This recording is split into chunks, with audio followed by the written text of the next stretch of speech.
Perkenalkan, nama saya Nursanto Esos MM, adalah dosen tetap non-ASN pada Fakultas Ekonomi jurusan Manajemen Strata 1 Universitas Islam Kalimantan Muhammad Asad Al-Banjari Banjarmasin atau disingkat dengan UNISKA MAB Banjarmasin. Dalam pengajaran pada tahun ini, yaitu tahun ajaran semester ganjil dan genap, saya mengampu berbagai mata kuliah, yaitu mata kuliah Sosiologi Politik, Manajerial, Ekonomi Manajer, Operasional Riset, kemudian Bahasa Indonesia, Pelanggaran Perusahaan, dan Studi Kelaikan Bisnis atau disingkat dengan SKB. Kemudian untuk penilaian pernyataan diri, saya lebih menguasai di bidang Studi Kelaikan Bisnis. Karena sebelum menjadi dosen, saya pernah bekerja di perusahaan sebagai analisa vendor atau rekanan bisnis perusahaan kami.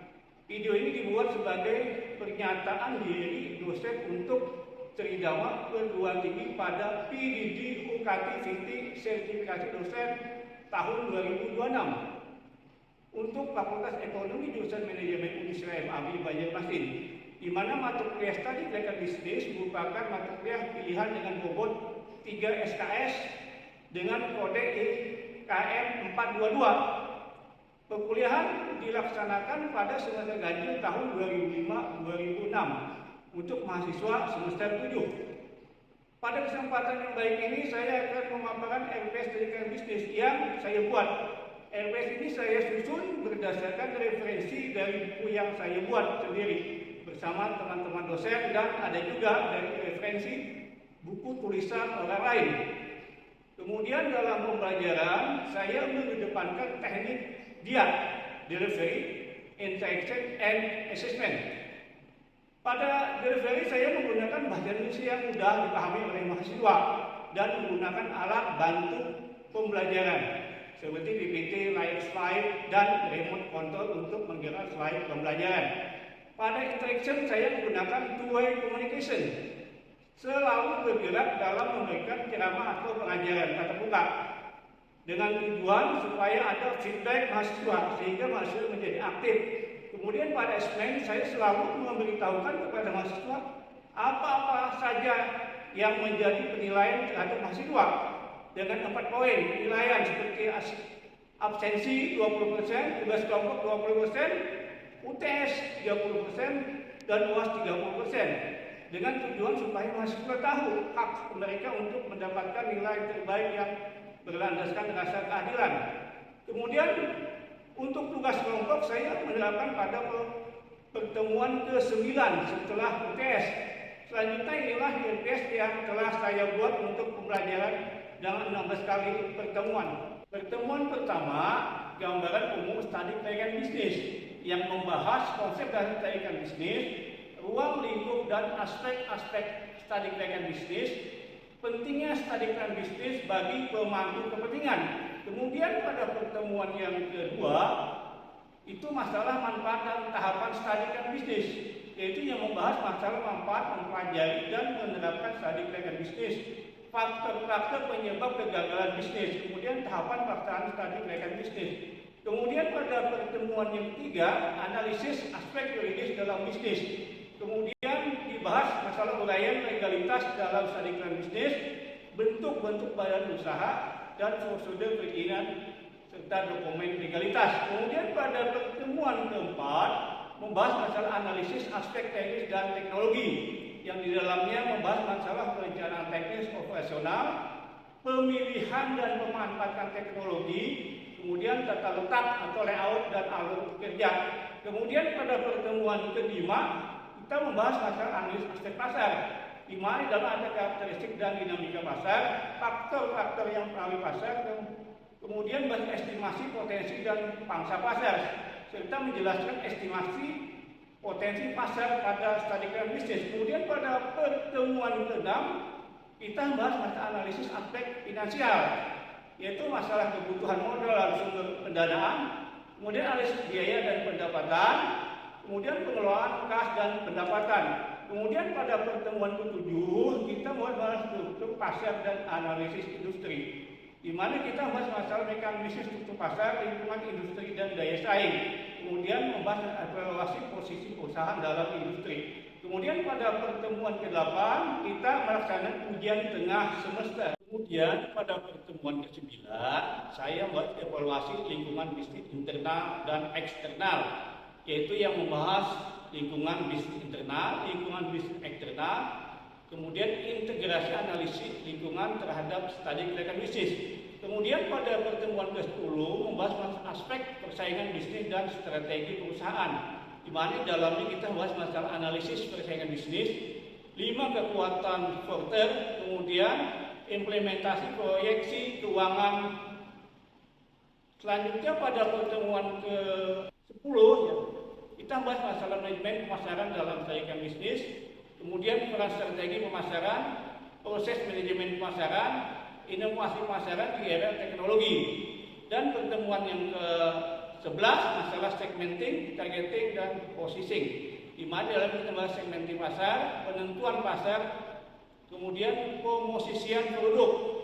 Kemudian pada pertemuan selanjutnya yaitu kita bahas analisis bauran pemasaran atau marketing mix, di mana dalam kita bahas masalah strategi produksi harga.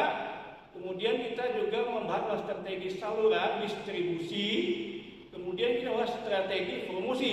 Kemudian pada pertemuan selanjutnya kita bahas aspek sumber daya manusia dan organisasi, di mana di dalamnya kita bahas masalah perencanaan sumber daya manusia dalam bisnis. Kemudian bahas masalah media profesional sumber daya manusia dan membahas masalah kesejahteraan dan pengembangan karir. Kemudian pertemuan selanjutnya di 12 kita mengimplementasikan dan mengevaluasi studi kelayakan bisnis, yaitu di dalamnya kita bahas masalah penyusunan laporan akhir studi kelayakan bisnis, pengambilan keputusan manajerial, kemudian monitoring dan evaluasi pasca implementasi. Kemudian pada pertemuan ke-16 kita tentunya melaksanakan ujian akhir semester. Kemudian dalam hal ini capaian yang diharapkan kita adalah, atau saya adalah, mahasiswa dapat memahami secara komprehensif tentang studi kelayakan bisnis dan aplikasinya pada keputusan manajerial.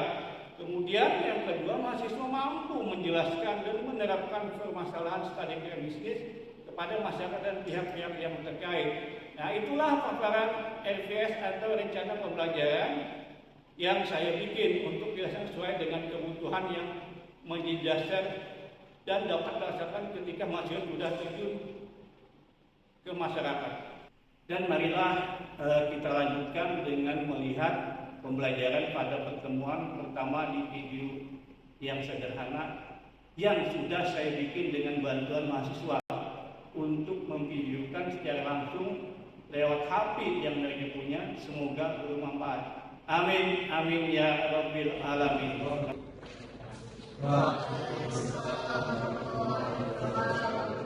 Hari ini kita pagi ini ya melihat dia studi kelayakan bisnis atau biasa disebut dengan SKB.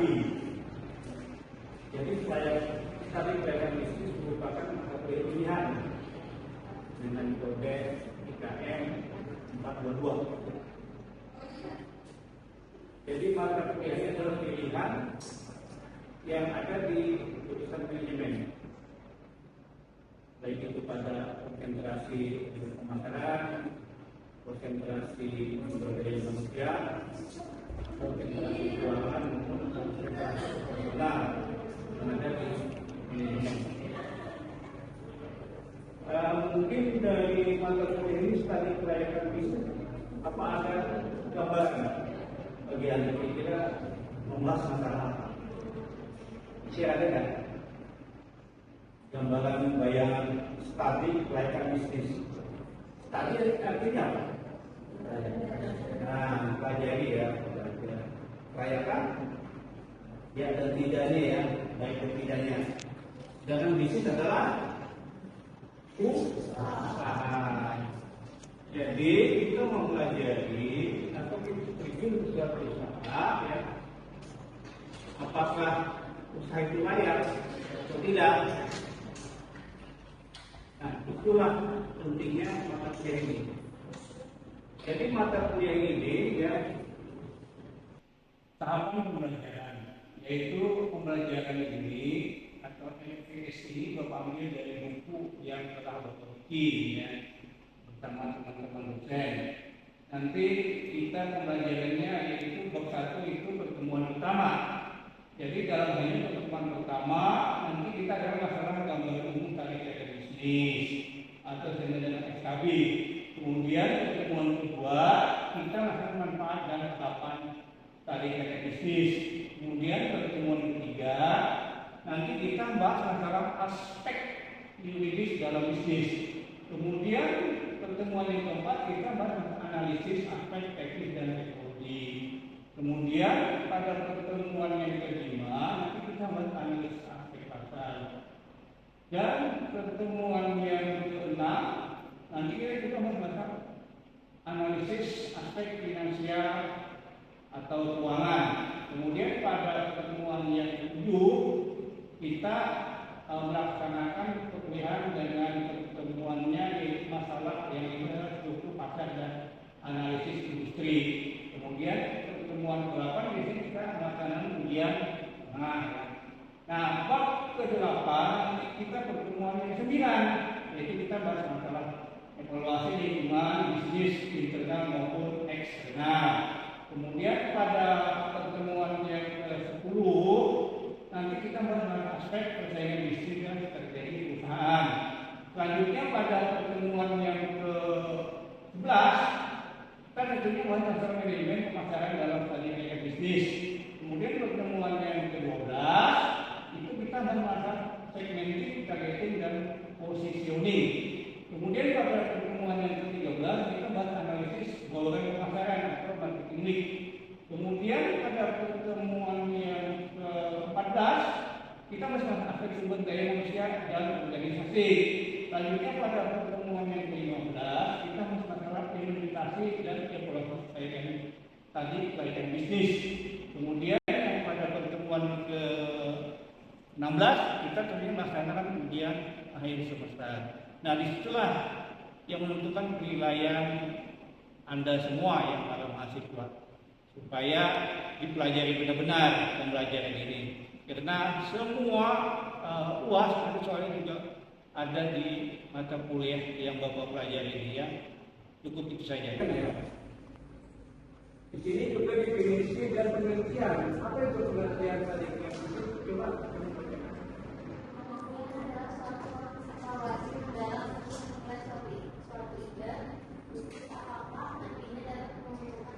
Nah, sama tadi kan definisi dan penelitian menguntungkan atau tidak. Jadi setiap usaha itu terakhirnya adalah menguntungkan atau tidak. Jadi kalau tidak menguntungkan buat apa kita berusaha? Nah, itulah pentingnya kita belajar kesadaran bisnisnya. Kemudian di sini ada tujuan utama. Tujuan utama yang menghindari kerugian. Karena kita menghindari keuntungan lebih, otomatis tujuan utama adalah menghindari kerugian. Kemudian menghindari kebangkrutan dengan jalan karena nggak riset dulu, nanti nggak penelitian dulu. Jadi nanti kalau ada terjun di dunia bisnis, pelajari dulu ya usaha. Mau anda investasikan misalnya, kalau mau berinvestasi itu modalnya lumayan ya. Jadi kalau anda berinvestasi cuma tidak tahu keadaan usaha, bahaya. Maka itu pentingnya studi kelayakan bisnis. Mungkin di sini ada yang ditanyakan. Ya Muhammad, apa pertanyaan? Saya ingin bertanya siapa pelaku yang berhubungan dalam penelitian bisnis. Nah, kata Muhammad ada yang yang bisa menjawab jawaban siapa yang berkepentingan dalam penelitian bisnis? Iya, siapa ya? Nah, kalau kita tunjuk maka bapak yang jawab ya. Yang pertama biasanya yang berkepentingan adalah para investor ya. Kenapa Pak? Ketika menjual dana ya untuk membiayai usaha dan untuk membiayai usaha tersebut ya. Kalau perusahaan itu tidak berkembang, tidak maju.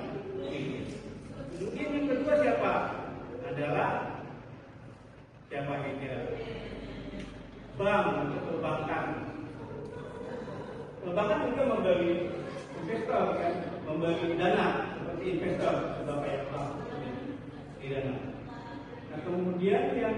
dia itu adalah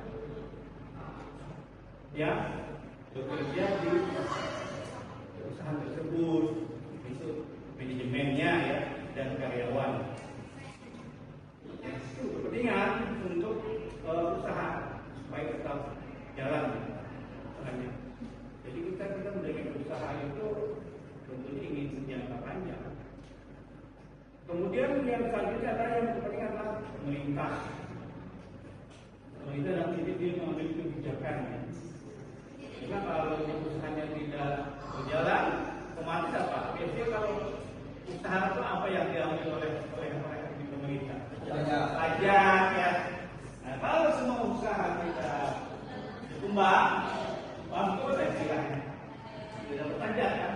Tidak dapat pajak, negara tidak mendapatkan keuntungan ya. Nah, kemudian di sini kita lanjutkan ya. Nah, ruang lingkup dan aspek-aspek dari ruang lingkup. Ada pun ruang lingkup yang dipegang ini adalah Adapun ruang lingkup yang dipelajari dalam SKB adalah satu, lingkup internal biasa bisnis atau usaha, proses produksi, sumber daya manusia, struktur organisasi dan lain-lain yang masuk dalam ruang lingkup usaha. Oke, selanjutnya.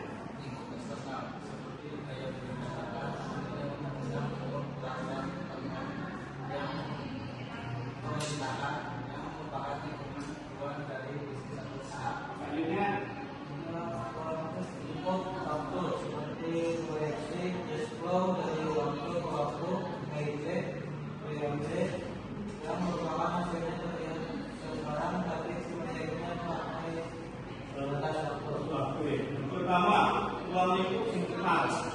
Nanti kalau kita bicara internal, itu bicara masalah yang ada di dalam usaha tersebut ya. Siapa nih kira yang ada di dalam usaha? Manajernya ya, karyawannya, pemiliknya ya. Nah, kemudian yang berada di eksternal itu siapa? Masyarakat yang membeli produk, ya, masyarakat yang kemudian pemerintah mengambil kebijakan. Nah, itu yang berada dalam ruang yang di luar ya. Kemudian ada ruang lingkup waktu, yaitu proyeksi, cash flow, pengaliran dana. Jadi bagi perusahaan itu dalam sangat penting sekali. Tidak pada dana perusahaan tidak akan jalan. Ya. Sama dengan kita, kalau kita tidak ada uang di hati, kata Rasul itu perusahaan. Jadi kalau perusahaan itu kan ada cash flow yang tetap, bayar itu. Nah, itu kalau tidak tepat waktu, usaha akan goyang. Inilah sekali lagi bisnis. Jadi orang berinvestasi itu sekarang ini harus bisa